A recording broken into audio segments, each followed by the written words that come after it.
মহাকাশে ফেরেশতাদের জিকিরের ধ্বনি রেকর্ড করেছে নাসা।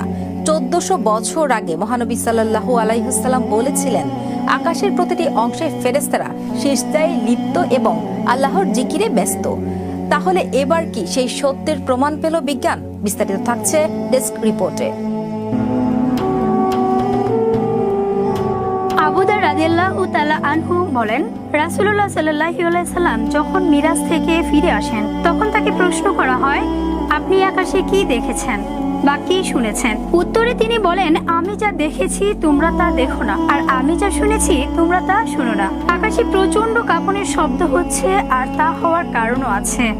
আকাশের 4 আঙ্গুল পরিমাণও জায়গা খালি নেই, সবখানেই ফেরেশতারা সিজদায় আছেন আর আল্লাহর জিকির করছেন।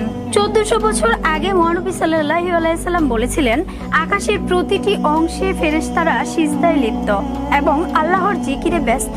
তাহলে এবার কি সেই সত্যের প্রমাণ পেল বিজ্ঞান? নিজেদের অজান্তেই নাসা আবিষ্কার করলো আসমানে থাকা ফেরেশতাদের জিকিরের ধ্বনি নাসার একটি গবেষণায় উঠে আসে।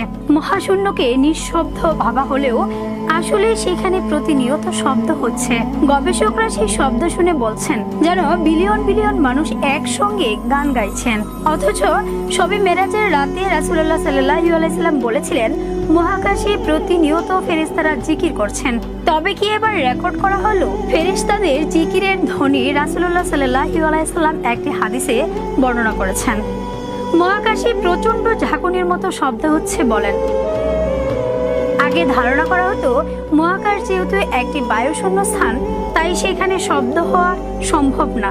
কিন্তু মহাকাশ গবেষণা কেন্দ্রের নাসার একাধিক গবেষণায় বর্তমান সময়ে এটা প্রমাণিত হয় যে মহাকাশে শব্দ হচ্ছে। সংস্থাটির hour universe is not silent অথবা লিসেন টু দ্য ইউনিভার্সিটির সব প্রতিবেদনও দেখানো হয়েছে কিভাবে মহাকাশের শব্দ হয়। এমনকি নাসার অত্যাধুনিক টেলিস্কোপ ও যন্ত্রপাতির সাহায্যে এসব শব্দ রেকর্ড করা হয়েছে।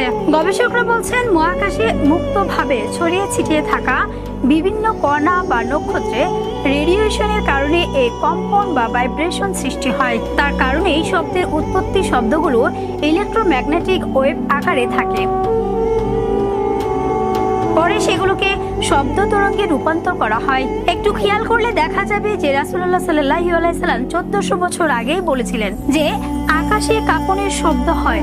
নাসাও বর্তমানে বলছে শব্দ কাঁপনের কারণেই হয়। নাসা মহাকাশে এমন শব্দ আবিষ্কার করেছে ঠিকই, কিন্তু তারা এর পিছনে বিভিন্ন কারণ বর্ণনা করেছেন। কোন গবেষণায় বলা হচ্ছে নক্ষত্রের চুম্বক ক্ষেত্র কোথাও, আবার বলা হচ্ছে প্রাচীন মহাবিশ্বের বিস্ফোরণের শব্দ।